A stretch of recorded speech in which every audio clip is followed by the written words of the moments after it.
Thank you, friendship and shalom. Greetings to you all. I hope you've all begun to ensure you observe and celebrate the joy that you deserve and treat yourselves to simple pleasures every day. I know I am trying to. Now, this week we happen to read one of the few parshas named for someone not Jewish, but named for one of the first monotheists that we actually know of. Exodus 18:1. And Jethro, priest of Midian, Moses' father-in-law, heard everything that God had done for Moses and for Israel, his people, that Yahweh had brought Israel out from Egypt. And Jethro, Moses' father-in-law, and his sons and his wife came to Moses, to the wilderness in which he was camping at the mountain of God. Now, friends, there are two things here to note.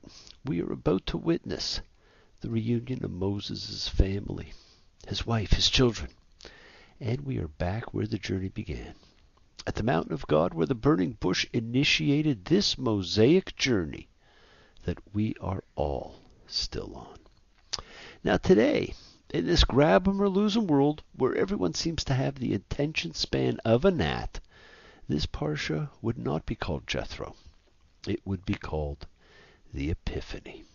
And that great Kenny Loggins tune, "This Is It," comes to mind. This is it. Make no mistake where you are. This is it. Your back's to the corner.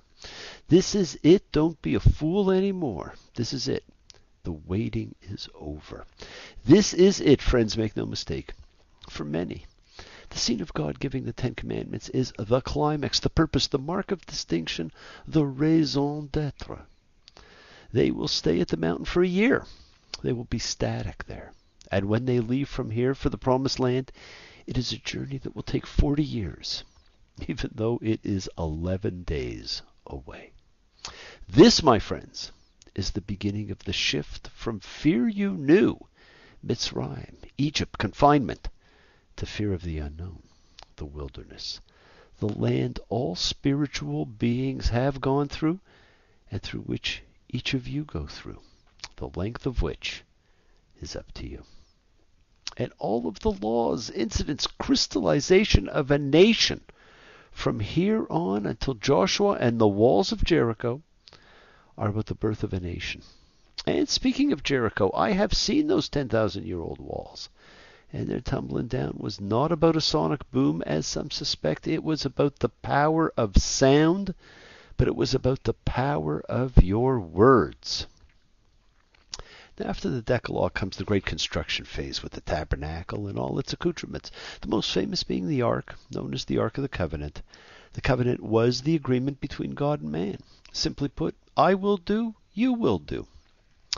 Now the Ark held the agreement, and it held manna, which was a sign of the miracle, and it held the Urim and Thummim, the only real direct means of asking a question and getting an answer.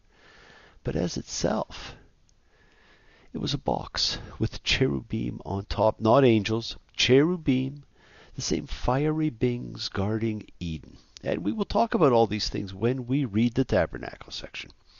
And friends, as an aside, I recently watched one of those great alien theory shows that talked about the Ark of the Covenant. And as I sat there, I found it fascinating that it is described as alien, a radio transmitter, a nuclear device, and all kinds of other things. And I thought, it really is whatever current technology allows. So I guess it is soon to be a ray gun. And it is believed to be in Ethiopia, Japan, India, France, England, Scotland, and of course, the Temple Mount. All of these things, the covenant, the proof of miracles, the direct ability to talk to God, are all contained in your heart, my friends. Don't look out there. Look in here. The wilderness is the internal journey. Yes, they were only 11 physical days away, but 40 internal years of work. How many years has your wilderness journey been? How many years can some people exist before they're allowed to be free? We have had insight into the nature, emotions, and relationship of the patriarchs, but we do not get any of these with Moses. We have reached the Epiphany, the scene of awe. Yes, my friends, this is Yitro, Jethro. After all that, and it's called Yitro, talk about lunch bag letdown.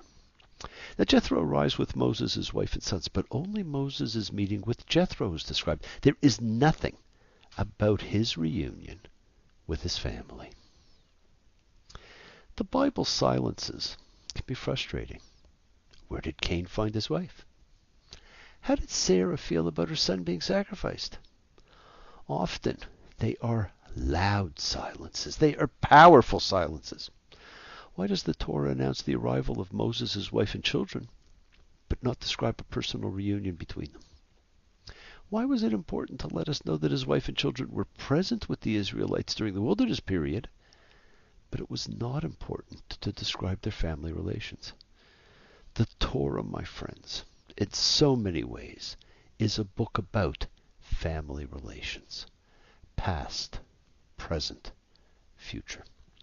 Family relations are described in the age of the patriarchs and in the age of the kings because there they play a role in the destiny of the people. Our families play a role in our destinies. Much is made of Aaron's. None is made of Moses. In Moses' case, the family episodes are few. His mother and sister protect him as a baby. His wife has a confrontation with him at the inn on the way to Egypt. Aaron and Miriam criticize his Cushite wife and are punished by God.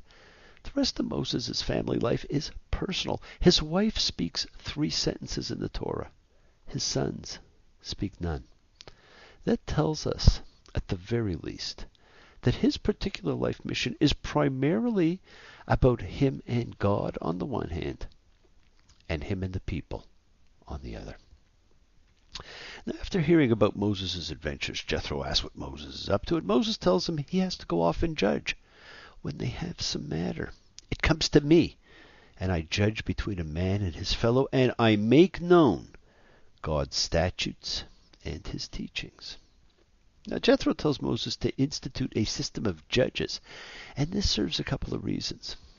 It's so Moses will not burn out, and it's so that the people learn that there is accountability. And perhaps, my friends, you may notice this appears to be just a little bit out of sequence here.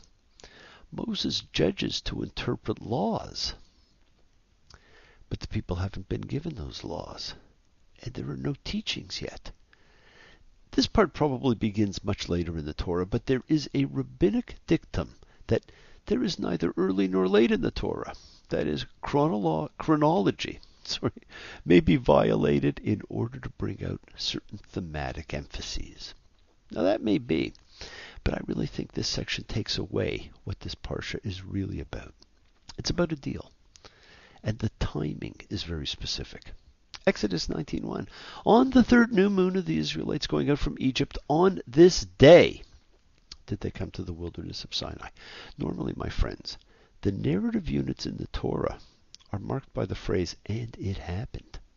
Vayehi. But here, we are given specifics as to timing, and perhaps because it is the pivotal event in the relationship between God and man. Exodus 19:5.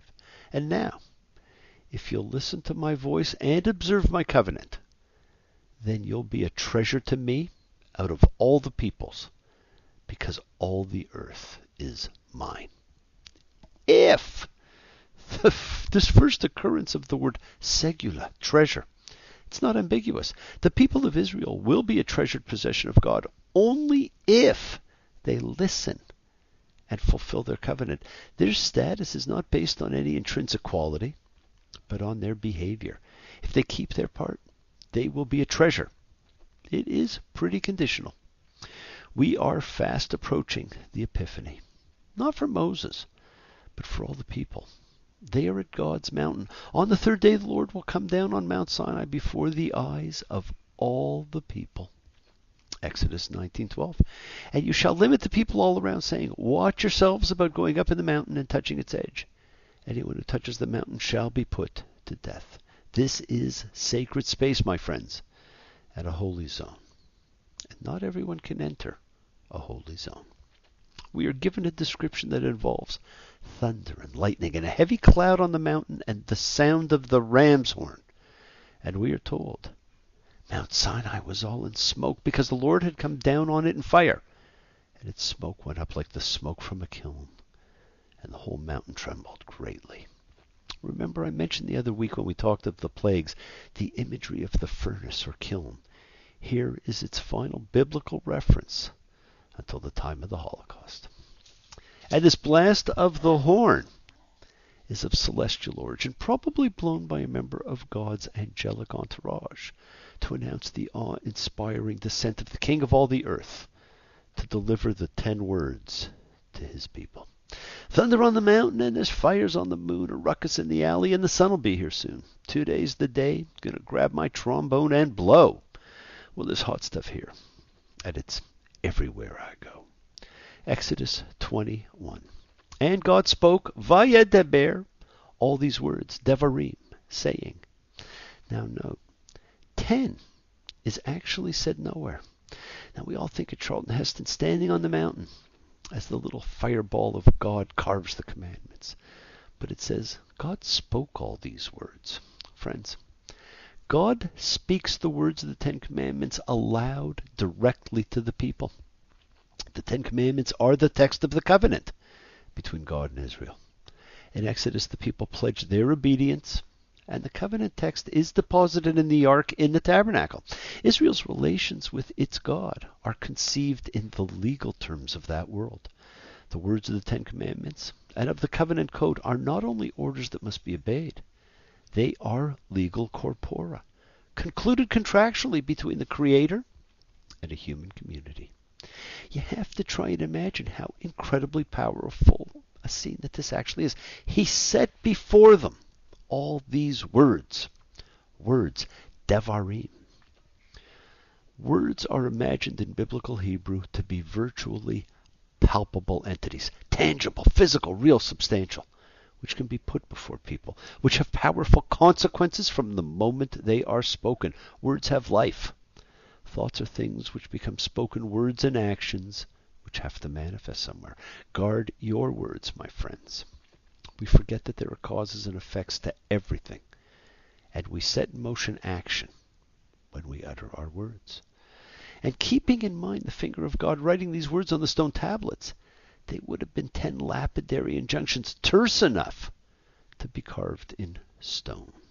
My friends, it begins with a statement.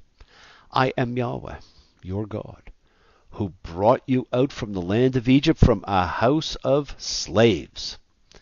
Now, the issue of the opening words arises in part because in English, we call this text by the name the 10 Commandments.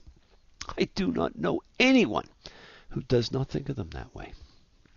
But it misleads us because in the Torah itself, in Exodus 34:28 or in Deuteronomy 10:4, this text is simply called the 10 things, or the 10 words, or the 10 utterances. And in Hebrew, it is Aseret HaDevarim, or Aseret HaDibrot, as it is now called. Now, most people do not actually know the 10 Commandments. They get some right, some they mix, some they forget altogether. And in a purely non-judgmental way, of course, it is always fun to see who remembers what. Most people actually begin them incorrectly, and sometimes they confuse these ones with the Deuteronomy version, which reflects a change that took place after the golden calf incident. And most do not think of them in the psycho-spiritual realm of how they apply in their actual lives. And so it's not hard to say you do not contravene them. How many of you see yourselves as murderers? Not too many, I bet. But if you have ever torn down the hopes, dreams, or wishes of someone, if you have ever insulted or demeaned someone, you may very well have murdered a part of their soul. Now, many people believe they begin, I am the Lord your God who brought you out of the land of Egypt, out of the house of slaves. You shall have no other gods beside me. Sound familiar? It mixes the prologue statement with the first uttering. But the Hebrew actually says, Lo yeh lecha Elohim acharim el panai. You shall not have other gods before my face. Before my face. Very interesting choice of words, which basically meant everywhere.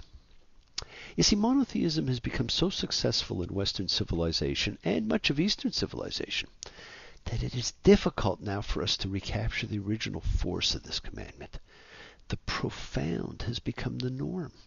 So people forget that it is profound. And the idea of God being everywhere was extremely profound. Notice, friends, also that it is almost impossible to have monotheistic commands without reference to other gods. Well, how do other gods fit in if there are no other gods? And I'm going to tell you them the way they are written in biblical Hebrew. So they may seem a little bit different than the ones you're familiar with. Number 2, you shall not make a statue or any form that is in the skies above, or that is in the earth below, or that is in the water below the earth. These are the 3 realms of the biblical world. And you can picture each duly registered in the first creation story. We then get a little explanation now. You shall not bow to them, and you shall not worship them, for I am the Lord your God, a jealous God, reckoning the crime of fathers with sons, with the 3rd generation and with the 4th for my foes, and doing kindness to the 1,000th generation. That's quite a statement. Jealous. A God who will punish you for 3 or 4 generations, but reward you for 1,000. I was having a discussion about conditional love with a rabbi I know in Michigan the other day, and this came up. Oops. Talk about condition. Now you have to understand that ancient paganism was not idol worship. Statues were icons and represented the deity's presence. And so this order was really about not representing Yahweh with any one force in nature. There could only be one power, and it can't be represented. And to this day, we still do not allow representations of God, and neither, of course, do Muslims nor technically Christians. Number 3, you shall not bring up the name of Yahweh your God for a falsehood, because Yahweh will not make one innocent who will bring up his name for a falsehood. Now, this is fantastic. And when I do my presentation on the 10.1 commandments, the upgrade, I like to talk about this one. Usually it is translated as not taking God's name in vain. But it's not about that. It is purely about lying and about the facts. This commandment means that one cannot make an oath in God's name and not fulfill it. And here's a fantastic example of that. Jephthah makes an oath to God to sacrifice the first thing to come out of his gate. And it turns out to be his daughter. Now, we do not allow human sacrifice, but he sacrifices her rather than violate this commandment. These 10 utterings take priority over everything else in the Torah. Number 4, Zakor et Yom HaShabbat L'Kadsho. Remember the Sabbath day to make it holy. 6 days you shall work, but the 7th day is a Sabbath to the Lord your God, a ceasing. And it applies to your children, your servants, your slaves, your beasts, and aliens in your midst. One law for all, friends.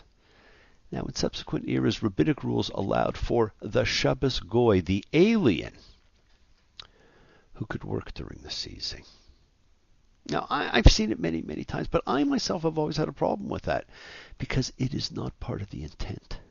And the intent is so important. Number 5, honor your father and your mother, so that your days will be extended on the land that Yahweh your God is giving you. This, my friends, is the only one that provides a reward. And this is a commandment on the father and mother as well, to be worthy of honor. And you may have noticed the first 4 commandments concerned the relationship between humans and God. Now, the last 5 concern the relationship between humans and other humans, and the bridge between them is this 5th one, which is really regarding our roots and the father and mother of our souls, wisdom and understanding. Number 6, you shall not murder. And this is specific and only intentional. The Hebrew verb ratzah clearly means murder, not kill. And so that ban is specifically on criminal acts which take life. Number 7, you shall not commit adultery. Adultery in the Torah is defined as sex between a man and a married woman, but not between a single woman and a married man. And the reason for this is that ancient Israel was polygamous, and it was acceptable for a man to have several wives or concubines as long as none of them was married to another man. Number 8, you shall not steal. Now, of course, in the Hebrew, it is even more compact. Commandments 6, 7, and 8 are each only 2 words at 3 syllables. Lo tirsak, lo tinaf, lo tiganaf. Number 9, you shall not testify against your neighbor as a lying witness. Now, this may seem very similar to the third, except that was regarding oaths. And the Torah did not require oaths in court other than for the strange case of the suspected adulteress. And so this is different. Number 10, you shall not covet your neighbor's house. You shall not covet your neighbor's wife or his servant or his maid or his ox or his ass or anything that your neighbor has. This, my friends, is an unusual one because it commands regarding an emotional state. The verb hamad exhibits a range of meaning from yearn for, desire, even lust after, to simply want. But here, it clearly suggests wanting to possess something that belongs to someone else. Friends, when we covet, we are diminishing ourselves. What we have is not good enough. Do not diminish yourself. You are better than that. And all the people were seeing the thunder and the flashes and the sound of the horn, and the mountain smoking, and the people saw, and they moved and stood at a distance. This will change in Deuteronomy, when we are told we only heard and did not see. Feel like my soul is beginning to expand. Look into my heart, and you will sort of understand. You brought me here. Now you're trying to turn me away. The writing on the wall. Come read it. Come see what it does say. Now when the Israelites come to Sinai, Yahweh personally speaks directly to the entire nation, pronouncing the 10 Commandments aloud from the sky. The Israelites' response here is to tell Moses, you speak with us so we may listen, but let God not speak with us, or we'll die. From this moment on, all revelation to Israel is mediated by a prophet, and God never speaks directly to the people again in any book of the Tanakh. And I bet we've been kicking ourselves over that one ever since. Friends, the Sinai encounter is imagined as the decisive moment in human history, when the celestial and terrestrial realms are brought into panoramic engagement. And as God comes down on the mountain, every sort of natural fireworks is let loose, so that trembling seizes not only the people, but the mountain itself. See, the great distinguishing feature between Judaism and Christianity, Islam, Buddhism, and all other spiritual systems is that Judaism was revealed to everyone, to 600,000 souls on a mountain. The others were revelations to sole individuals. On Jews and Judaism in Crisis, Gershom Scholem talked about the revelation at Sinai and how that was an awe-filled experience, and that the sense of revelation was sorely missing today, and that we question the legitimacy of revelation. In Insecurity of Freedom, Abraham Joshua Heschel also addresses what he too sees as a modern crisis. Since our synagogues have become mere social clubs, he suggests, only through our capacity to reconnect to reverence and awe can we get our faith back. As he says, awe is the beginning and the gateway of faith. Perhaps God was leading the people via a sense of revelation and awe with words that had substance and form, and it is our job in this lifetime to reconnect to the Sinai experience. Remember, throughout the 10 words, the commands are cast in the second person singular. Elsewhere in Hebrew law, second person plurals or third person singulars are used, but here the commandments are effectively addressed to each person in Israel. And each of you, my friends, when you read them, when you hear them, are receiving a personal message, a personal entreaty just to you. Thunder on the mountain, rolling to the ground, gonna get up in the morning, walk the hard road down. Some sweet day I'll stand beside my king. I wouldn't betray your love for any other thing. Love you all, live free, be free, and honor your freedom. Be well, be happy, and be blessed. Share and honor the light. And all who live in the light and continue to shine, continue to send everyone you know goodwill and love. Continue to pray for peace and freedom for everyone, and end to terror and hatred. And remember, friends, we are a fellowship. We learn together. We celebrate each other. We support each other. Thank you. See you all next time. Bless you all. Shabbat Shalom.